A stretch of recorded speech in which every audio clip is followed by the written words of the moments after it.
খবর 24 সাথে আপনাকে স্বাগত। নতুন নতুন খবর জানার জন্য আমাদের চ্যানেলে চোখ রাখুন। নমস্কার দর্শক বন্ধুরা, খবর 24 সাথে আপনাকে স্বাগত। বিহারের রাজনীতিতে এক উলট পুরাণ। লালু প্রসাদ যাদবের দলের সঙ্গে রক্তাক্ত ইতিহাস ভুলে এবার আরজেডির সঙ্গে গাঁটছড়া সিপিআইএমএল এর লিবারেশন সহ সমস্ত বাম দল। পাটলিপুত্র লোকসভা আসনে জয় পেতে বামেদের ভোট ব্যাংকেই ভরসা রাখছেন লালুকন্যা মিশা ভারতী। অন্যদিকে লালুপুত্র তেজস্বী যাদবের হাত ধরে বিহারের রাজনীতিতে শুরু হয়েছে বামেদের অস্তিত্ব রক্ষার লড়াই। কথায় বলে রাজা আসে রাজা যায়, শুধু পোশাকের রং বদলায়। রাজা আর রাজনীতির রং বহু বদলের সাক্ষী থেকেছে পাটলিপুত্র। তবে এবার দিল্লি লকডের লড়াইয়ে প্রাচীন অঙ্গরাজ্য শুরু করেছে এক নতুন রং মিলান্তির খেলা। বিহারে বরাবরই বাম রাজনীতির সঙ্গে লালু প্রসাদ যাদবের আরজেডির অহিনকুল সম্পর্ক। সিপিএম এর অজিত সরকার বা সিপিআইএম লিবারেশনের চন্দ্রশেখরের মতো নেতাদের খুনের ঘটনায় অতীতে বাড়াবাড়ি আরজেডির নাম উঠেছে কাঠগড়ায়, কিন্তু গঙ্গা দিয়ে অনেক জল বই গিয়েছে মাঝে। সেই বামেদের সঙ্গেই আজ গাঁটছড়া বেজেছে আরজেডি। বিজেপির বিরুদ্ধে লড়াইয়ে মহাগঠবন্ধনে শরিক সিপিআইএম লিবারেশন মালে সবও বাম দল। 2014 এবং 2019 সালেও পাটলিপুত্র কেন্দ্র থেকে ভোটে লড়েছিলেন মিশা।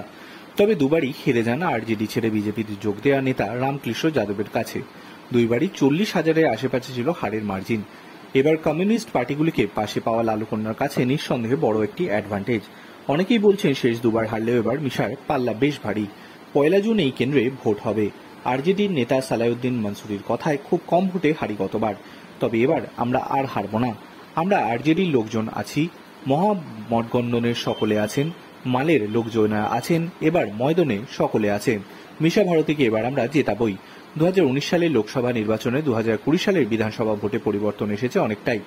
2020 সালের ভোটে পাটলিপুত্র লোকসভার 7টি বিধানসভা কেন্দ্রের মধ্যে 6টিতে জিতেছে মহাগঠবন্ধন, যার মধ্যে ফুলবাড়ি, শরীফ এবং পালিগঞ্জ বিধানসভা কেন্দ্রে জেতে সিপিআইএমএল। 2020 সালে তাক লাগানো ফলের পর এখন লিবারেশনের সঙ্গে দারুণ সখ্যতা আরজেডির। এগিয়ে চলার জন্য একসময় ঘোষিত শত্রুকেই মিত্র ভাবতে রাজি সিপিআইএমএল। ফুলবাড়ি শরীফের বিধায়ক গোপাল রবিদাস বলেন, সংসদীয় রাজনীতিতে কয়েকটা আসনে ঘুরপাক খাচ্ছি আমরা। এগিয়ে না গেলে আমরাও শেষ হয়ে যাব। দুর্বলতা বা এগোনোর কৌশল যাই হোক না কেন, এটা দরকার ছিল। মালে আর আরজেডির সম্পর্ক এগোনোর পিছনে তেজস্বীর ভূমিকা বিশেষ গুরুত্বপূর্ণ মানছেন সকলেই। তাই বোধহয় বিজেপি নিশানায় লালুপুত্র। বিজেপি নেতা রাকেশ সিং এর কথায় বিকাশ যা হওয়ার নীতিশ কুমারের সময়ই হয়েছে।